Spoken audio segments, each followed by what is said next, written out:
Imagine scrolling through your phone late one night and you see a news clip of a local convenience store robbery. The footage is grainy, but the figure behind the counter, the one holding the gun, looks unsettlingly familiar. Then your heart stops. You recognize the way he stands, the shape of his head, the old leather jacket he always wore. It's him. It's your father. The only problem? Your father died 3 years ago. This is the chilling reality that 24-year-old Sarah Kent found herself in one Tuesday evening. It started with a local news alert on her phone. Armed robbery at downtown Mart. Curiosity got the better of her, and she clicked the link. The article had a short, low-quality CCTV clip. The robber, masked and gloved, moved with a strange, hesitant grace. He wasn't aggressive. He seemed almost apologetic as he took the cash. But it was a small gesture that made Sarah's blood run cold.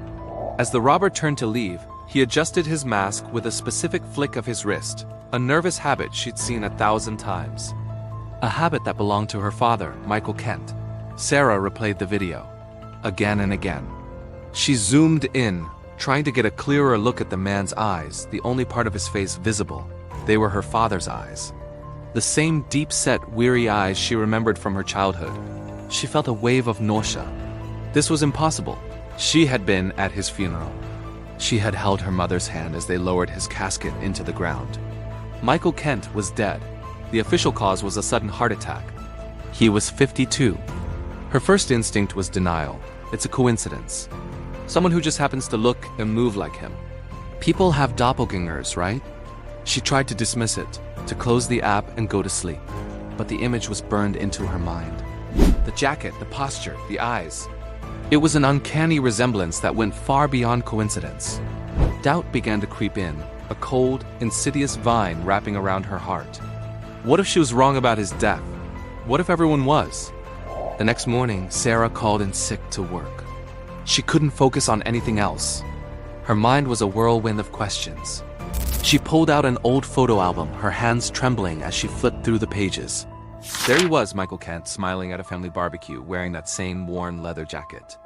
The resemblance to the man in the video was undeniable. She had to know the truth. Her first stop was the police station.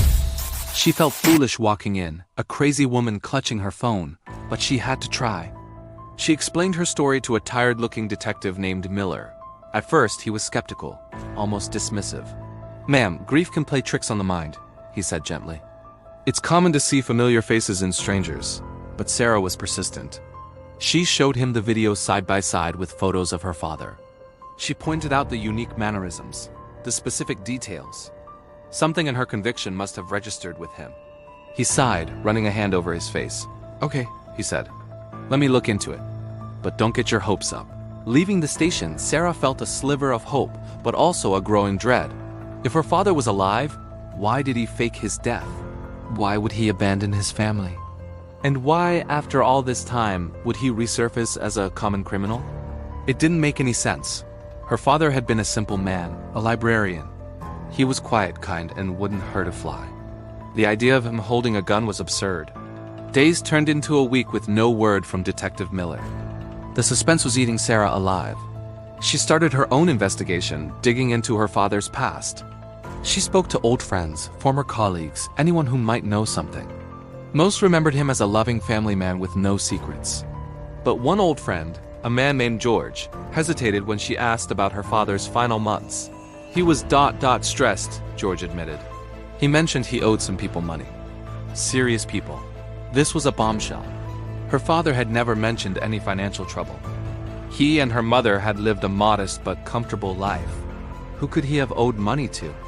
George didn't have any more details, but it was a crucial piece of the puzzle. It suggested a hidden life, a side to her father she never knew existed.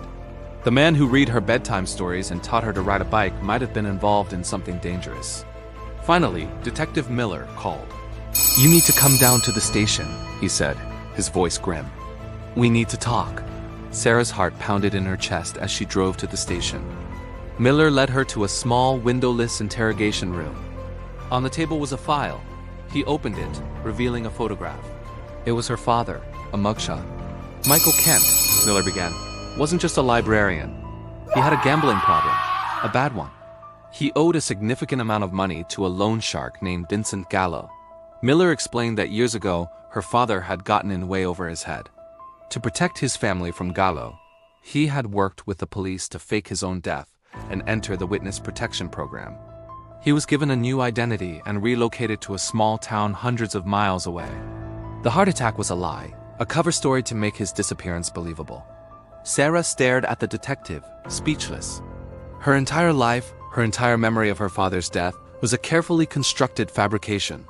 "But why the robbery?" she whispered, her voice cracking. "If he was in witness protection, why would he do this?" Miller sighed. "That's the tragic part. The program isn't foolproof.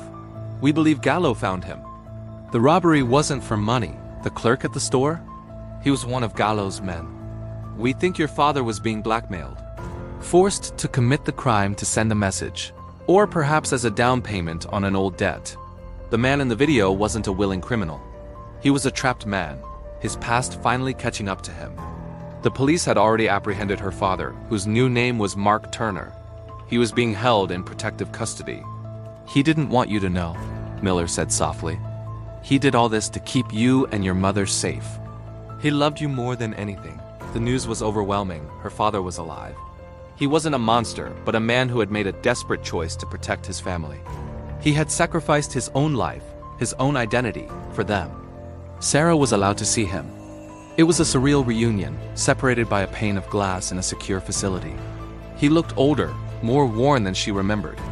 His eyes, those same weary eyes from the CCTV footage, were filled with tears. They couldn't touch, but they talked for hours. He explained everything, the shame of his addiction, the fear he felt for their safety, the crushing loneliness of his new life.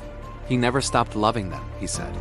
He watched Sarah grow up from afar, through social media and occasional anonymous glimpses. The robbery had been his breaking point. Gallo had threatened to go after Sarah if he didn't comply. He chose to risk exposure and arrest rather than let any harm come to his daughter. Hearing this, Sarah's confusion and anger melted away, replaced by an overwhelming sense of love and sorrow for the years they had lost. The story doesn't have a simple, happy ending. Michael Kent, or Mark Turner, had to answer for his past actions, both the old debts and the recent crime. But for Sarah, the truth, however painful, was a release. The ghost in the machine was no longer a terrifying phantom, but her father, a flawed, tragic hero who had sacrificed everything for love. She had found him, and in a way, she had finally gotten to say a proper goodbye, while also getting an unexpected, complicated hello. Her world had been turned upside down, but in the wreckage, she found a truth more profound and more human than she could have ever imagined. It is a stark reminder that the people we love can have hidden depths and secret sorrows we may never fully comprehend. Thank you for watching, and if you found this story as compelling as I did, make sure to like, subscribe, and hit that notification bell for more incredible true stories.